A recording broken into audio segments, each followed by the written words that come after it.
Hello and welcome to the USA Breaking News. Here are today's top stories. RTLM broadcast exposed as a key tool in insisting 1994 genocide against the Tutsi.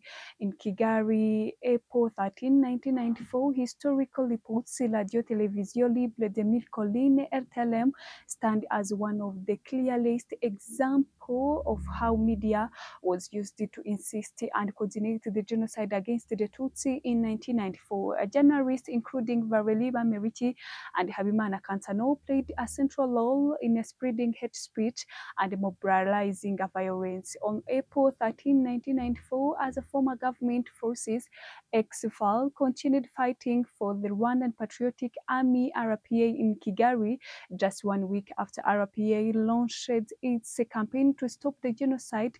RTLM intensified its propaganda during a live broadcast. Abareli Merici used the RTLM platform to attack Belgian peacekeeping troops deployed under the United Nations Assistance Mission for Rwanda. She accused them for failing to support ex-FAL in their fight against the RPA. Merici further added that Belgian troops forces were responsible for shooting down President Juvenal Habyarimana plane on April 6 and criticized them for allowing an RPA battalion to leave the same day Parliament building, claiming they had failed in their duties.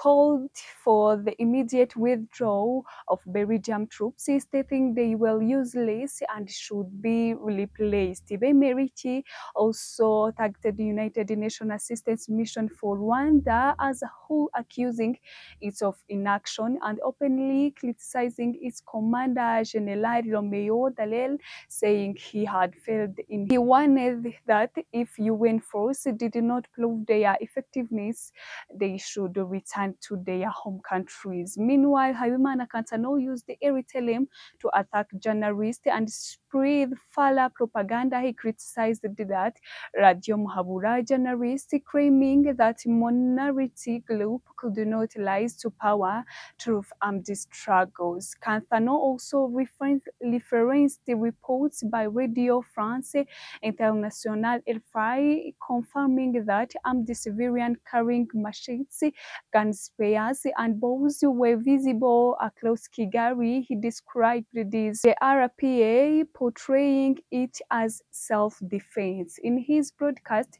Kantano Farah insisted the division within the RPA by targeting Colonel Alexis Kanyarengwe, a former ex-FAL officer who had joined the RPA.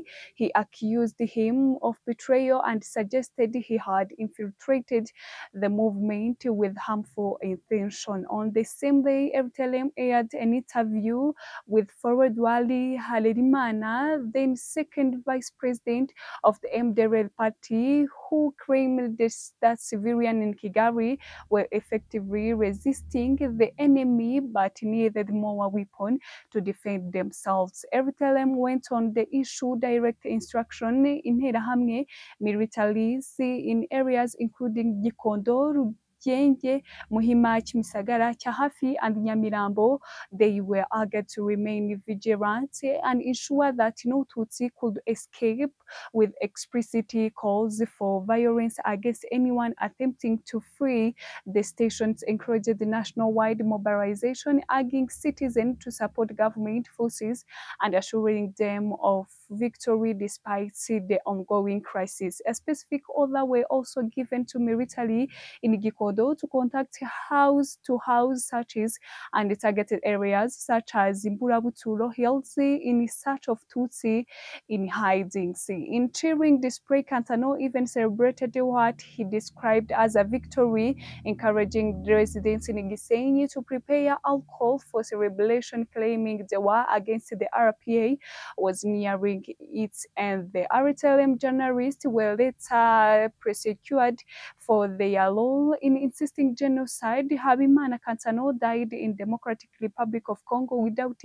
without facing justice, while Varelibe Merici was sentenced to life imprisonment by Gachacha courts in 2009. He is currently detained at Nyarugenge prison.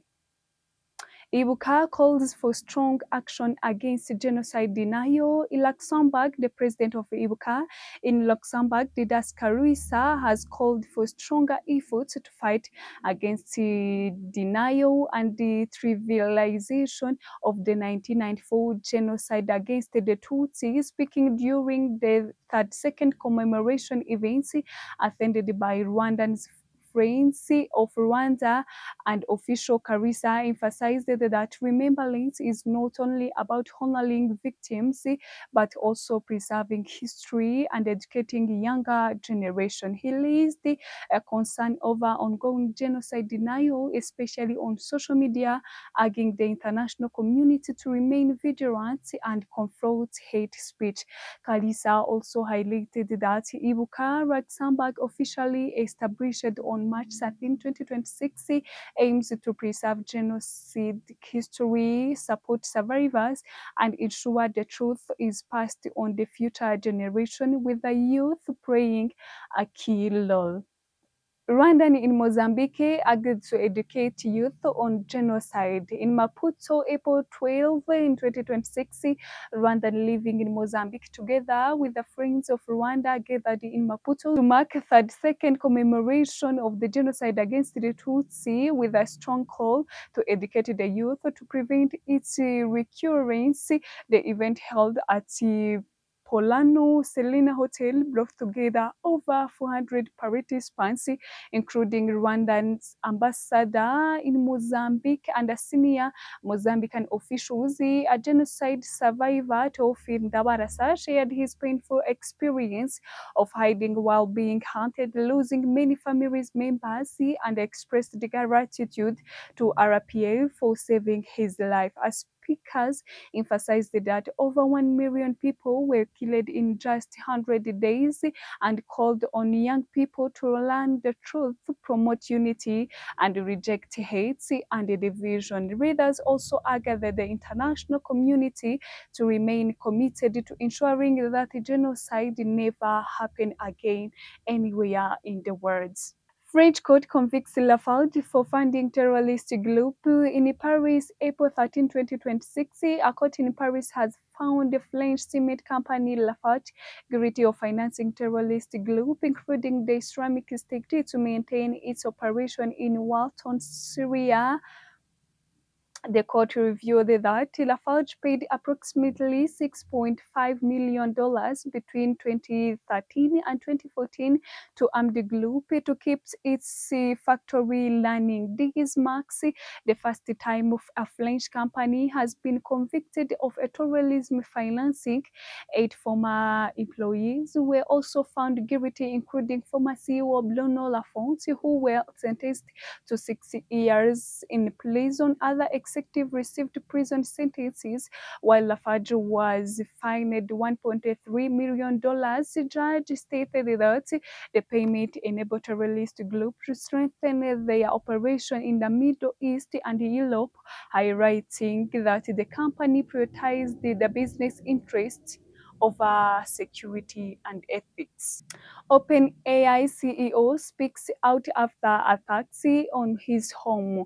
San Francisco OpenAI CEO Sam Altman has spoken out after an explosive device was thrown at his home just days after a critical report about him was published. The incidents, which caused no injuries, occurred shortly after a story by the News Yorker questioned his leadership and personal conduct. A police later arrested the suspects linked to both attacks and an attempted arson to OpenAI headquarters.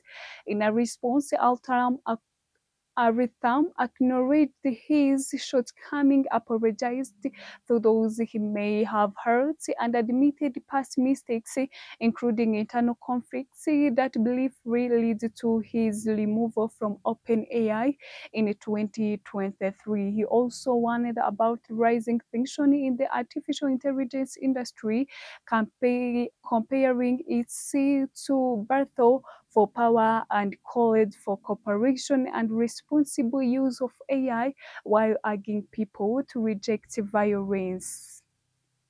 These were the latest regional and international developments. For continued updates, in-depth analysis, and breaking news, stay with the USA New Times, your trusted source for global affairs.